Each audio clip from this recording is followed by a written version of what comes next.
What's going on, guys? So, today is a recovery day. Let's lose the toque. We don't need that. We're inside. And, for starters, recovery is about more than just rolling around on the foam roller. You should really think about taking a holistic approach to your health and performance altogether. So there's a few things that are really important. One of those things is minimizing stress. Stress takes many forms. Different sorts of environmental stress, mental stress, psychological stress, physical stresses, all those sorts of things. And so you want to think about, analyze those stresses, where they're coming from. Think about or strategize ways that you can minimize those stresses. Sometimes we do that through our training periodization.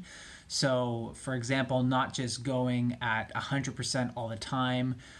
Generally, when we're talking about periodizing our training, and periodizing is just a word that means structuring training in such a way that it serves a specific goal.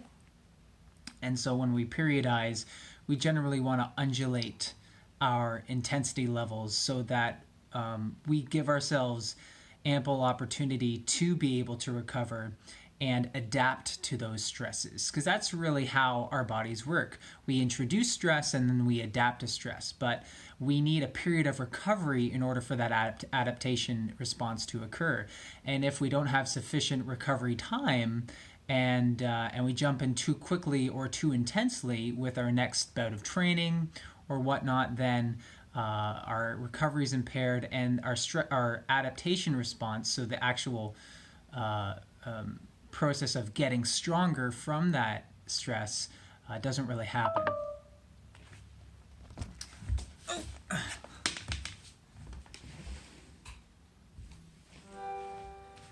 Okay, back to it.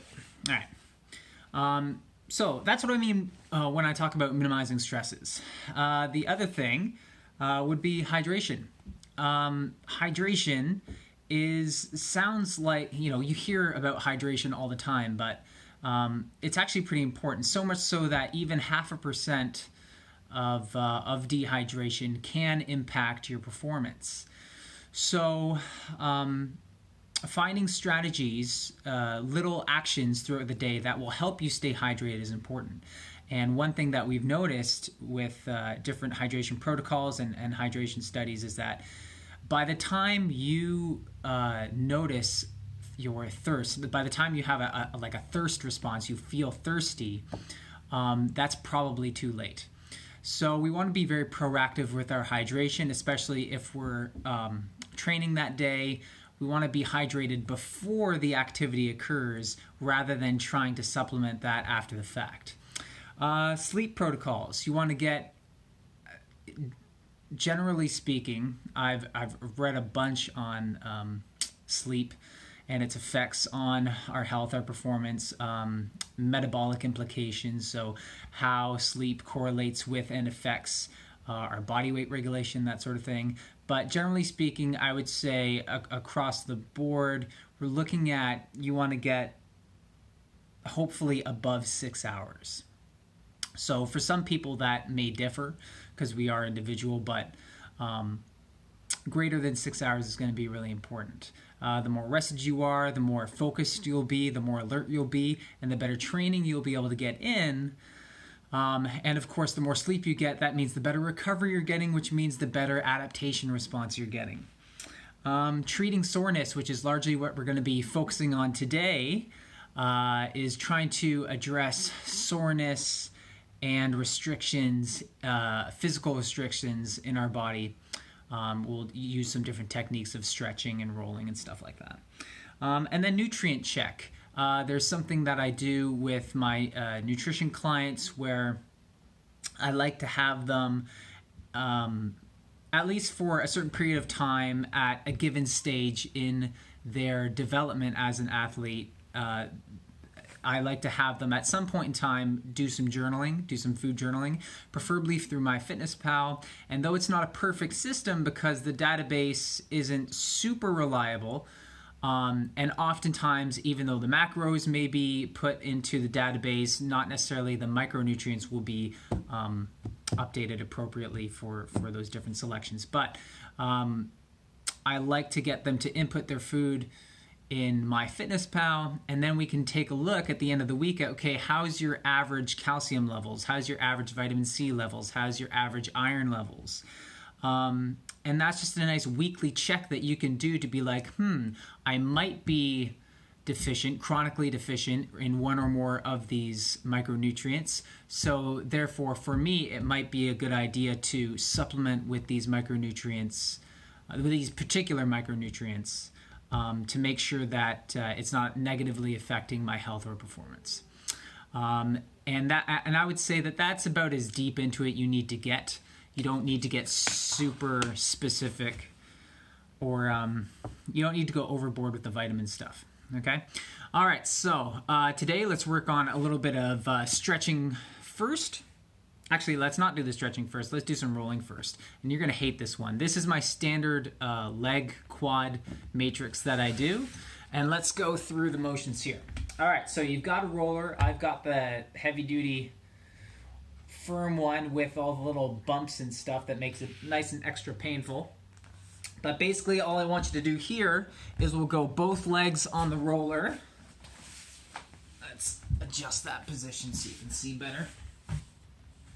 So we're going to go both legs on the roller just above the knees. Okay, I'm going to turn my heels in and toes out.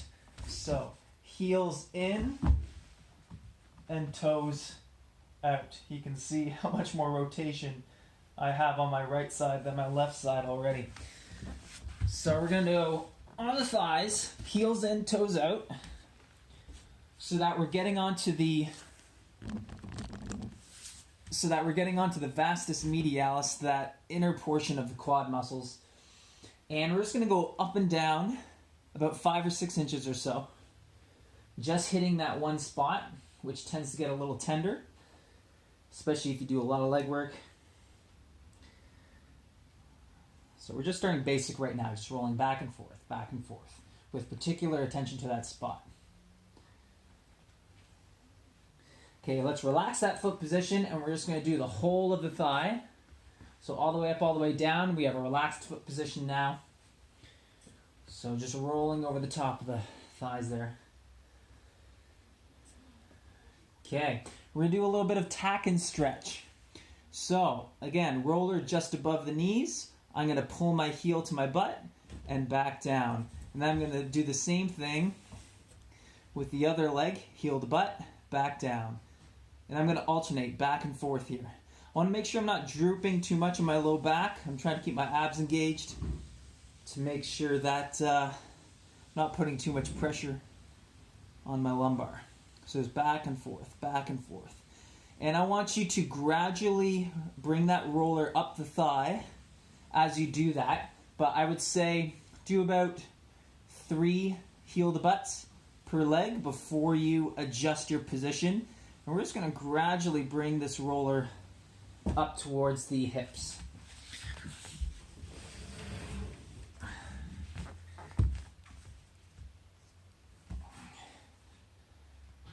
Okay.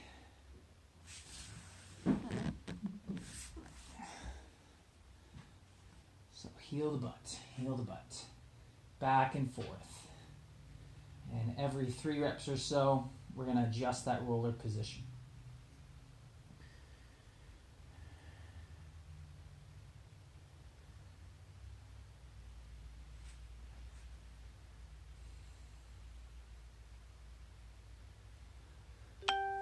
Again, keep your body a little rigid here so that you're not drooping too much into your low back. So gradually making our way up.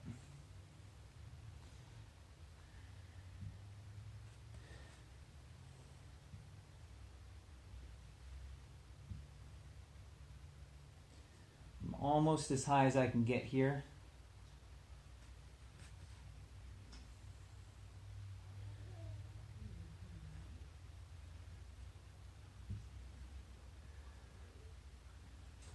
Okay, that's good. All right. So now we are going to do some pressure waves, emphasizing the lateral edge of the leg. So lateral meaning the outside. So I'm going to stack my legs here, one over top of the other. And I'm directly on my side right now. And all I'm going to do here is I'm going to angle forward and angle back. Angle forward and angle back. I'm going to do that about 3 times. And then I'm going to adjust my position so I'm moving that way and the roller is coming up my thigh just an inch. And then same thing, roll forward, roll back. Roll forward, roll back. Now if the pressure is too much, just take that top leg and bring it onto the floor to help support you a little bit. I also want you to remember to match your breathing to your movements. And adjust position. This is my first time using this roller, and I gotta say, it's definitely more painful. Ooh.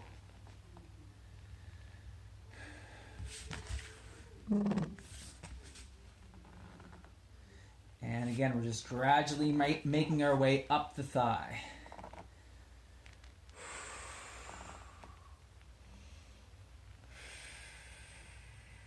About 3 pressure waves per segment, and then adjust.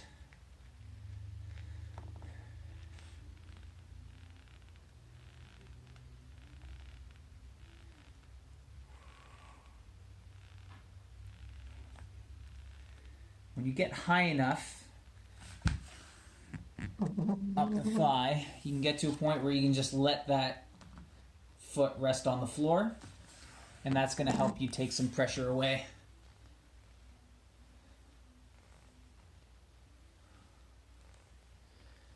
And I'm just trying to get as high up in here as I can, which means that you might have to adjust your angle of approach. But we're starting to get up into that TFL a little bit. There we go. Ooh. So right now I'm on the TFL, which you don't have to go this high. We can address the TFL separately, but I like to get up in here. Again, just pressure waves, angle forward, angle back, angle forward, angle back.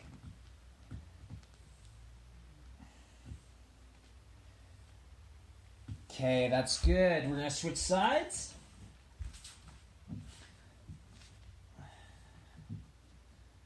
So forward and back, forward and back.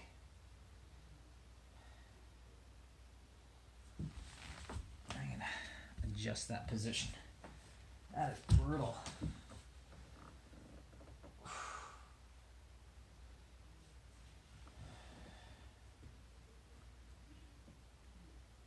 And just gradually adjust position.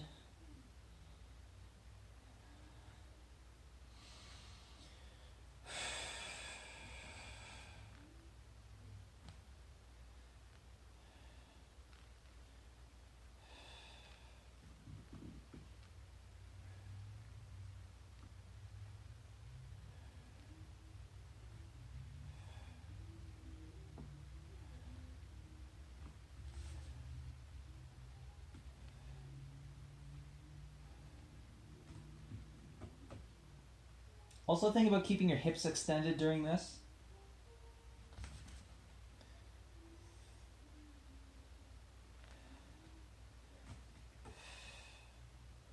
Gradually getting higher.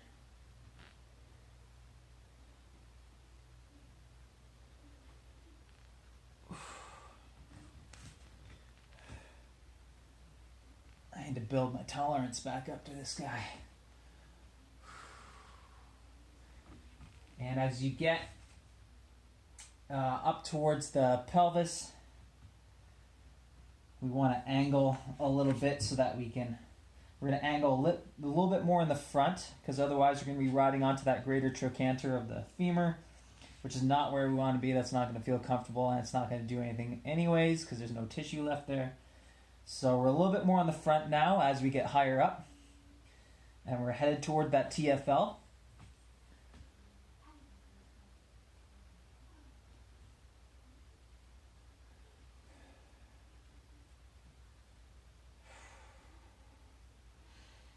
My movements are going to be a little bit more exact now, less broad and sweeping.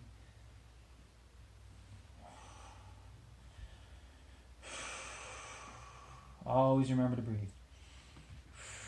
That should be automatic whenever you feel like you're getting into a tender spot. Deep breath. Okay, that's good.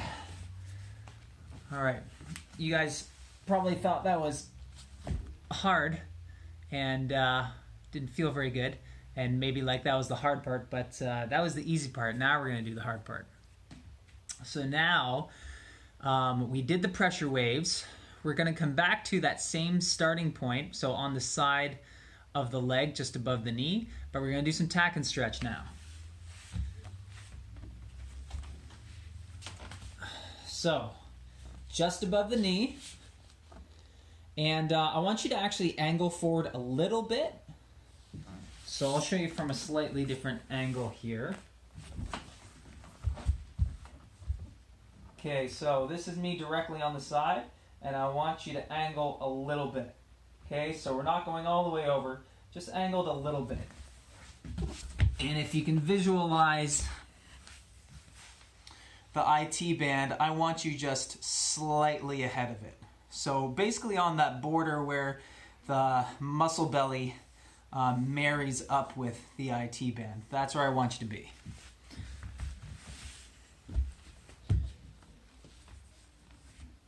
Okay, so on my side, and then angled forward slightly. And I'm just going to bring this leg forward, and what I'm going to do here is, I'm not sure if I can, okay, you should be able to see that, hopefully.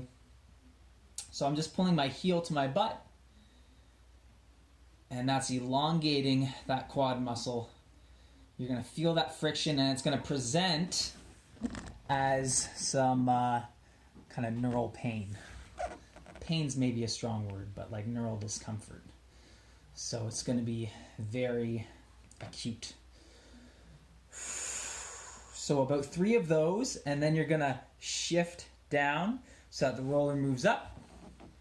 And again, 3 heel to butts. But smooth and slow here, okay?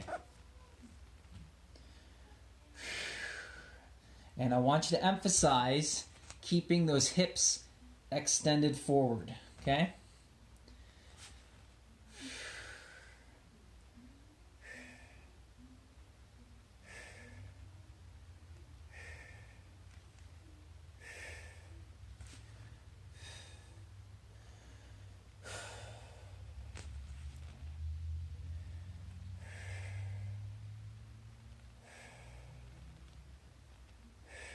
So if you recall, we started with just some broad spectrum rolling.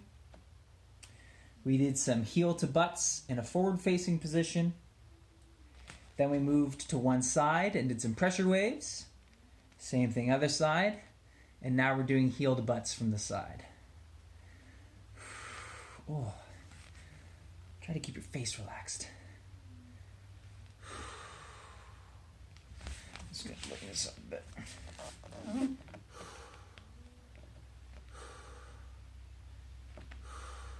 And again, the higher that we get here, the more you're going to position the roller to the front of that leg just so we can get up into that TFL.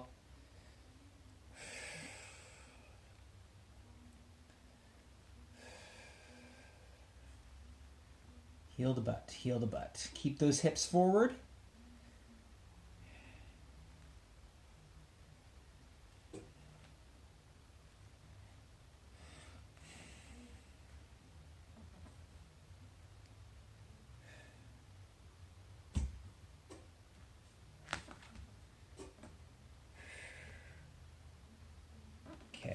Oh, good golly. That's good. All right, so opposite side. So directly on the side, I'm going to angle forward slightly. Heel to butt. Heel to butt. 3 times, and then adjust position. Again, I'm angled slightly forward of the IT band. And try to control that pressure.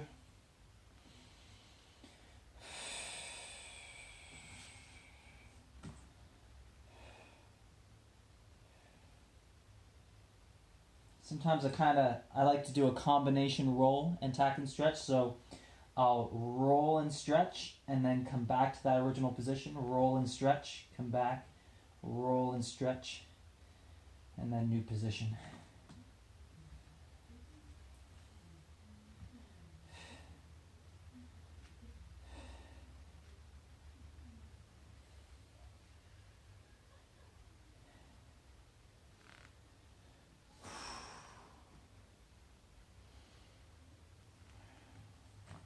Keep those hips forward. Oh, boy.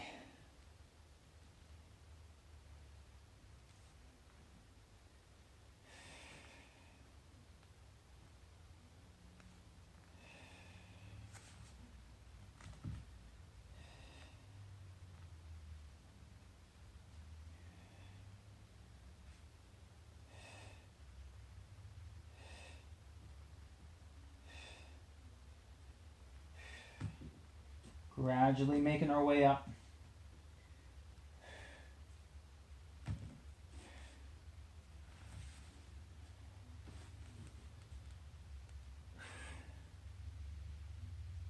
This is feeling excellent.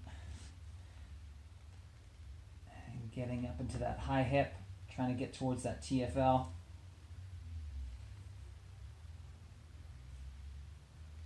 Okay, that's good. All right, believe it or not, we're done with that as far as the quads go. So that is the quad rolling matrix that I like to do. So the theory here is, now that we've rolled the legs, we've tried to restore some malleableness, I don't know if that's quite a word, malleability to the tissues themselves. So now they're primed to be stretched. So the one that I kind of like to do immediately after that is the shin box stretch. So I'm setting up, I'll suggest here. Okay, so foot alongside the thigh, knees are bent, so it looks like a Z pattern. I want you to lift the chest. I want you to center up with that forward knee, keeping your spine long, so not dropping the chest and curling, but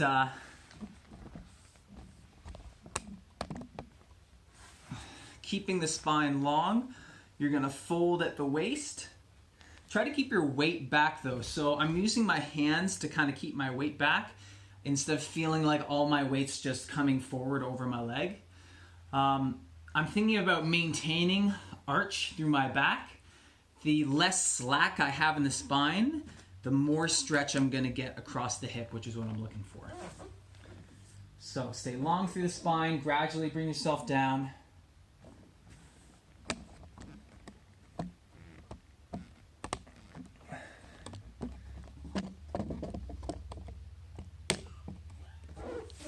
Right. Yeah, there we go. So bringing the belly into the thigh, nice and square, shoulders square, and that's keeping the shoulders square is going to aid with keeping the tension on that those muscles that we're trying to stretch. Because again, we don't want a bunch of slack in there. And then just deep breaths, focus on relaxing in this position.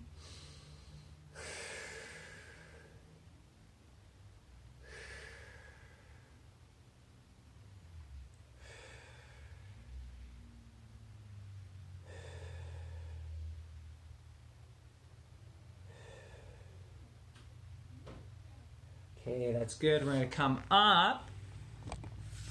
And what you're going to do here in the Z-sit, you're going to keep your feet where they are, hands behind. You're going to lift the knees and drop them to the other side. This in and of itself, this little exercise in switching the legs, is in and of itself a mobility drill. We're trying to mobilize through those hips while keeping the feet So where they are, instead of having to compensate by shifting the feet, right? So we have a little bit of consistency with the foot placement so that it not forces us, but requires us to mobilize sufficiently through the hips to get to the other side. That's the idea of that. Okay, so we're at the other side. Same thing here. Lift the chest, elongate through the spine, center up with that forward knee. And then keeping your weight back with your hands, guide yourself down, shoulders square to the floor. We're bringing the belly into the thigh. Again, don't curl over. Maintain that length through the spine, so I'm staying active in my paraspinals here. And then once you feel like you hit a sticking point, then just focus on the breathing. And with each exhale, you should feel yourself relax and depress deeper into that stretch.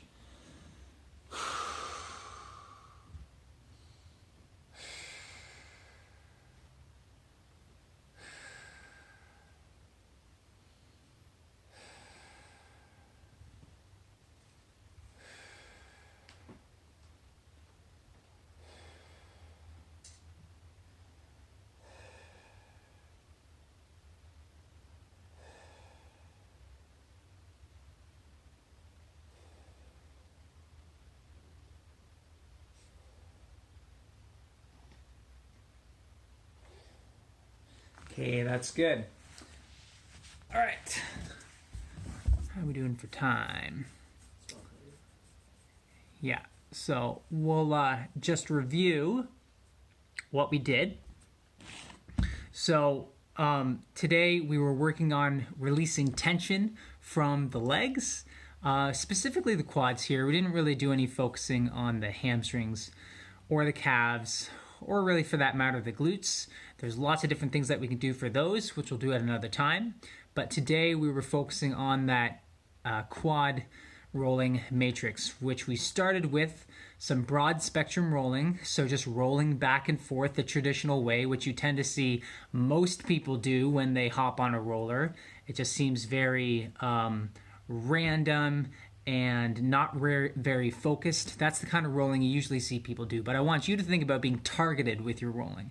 So what we tried to do was, after we got the general stuff out of the way, we focused specifically on doing some tack and stretch, so segmentally along the length of the quadriceps, applying pressure and then focusing on elongating those fibers underneath those points of pressures, those points of pressure inch by inch all the way up the thigh. And then we switched to one side. We did some pressure waves, which I kind of like to do just to prime that area where the IT band meets the quad, because it is a very sensitive spot. So I kind of like to test the waters a little bit and do those pressure waves. So we did that back and forth, again, segmentally all the way up the length of the thigh. We did that both sides, and then we did our tack and stretch, which gets a little more intense. So we gradually built intensity as far as those modalities went.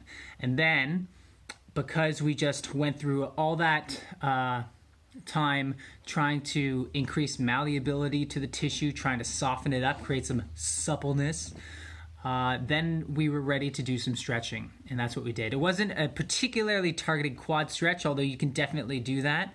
But I really like the Z-sit stretch because there's a little bit of quad stretch there, but I tend to focus more on stretching through my hips in general anyway. But I would definitely recommend doing a quad focus stretch as well, just to top that off.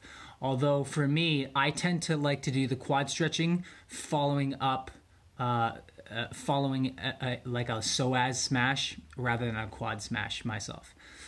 Yeah, and then just to review for you guys, recovery, again, more than just about hopping on a roller.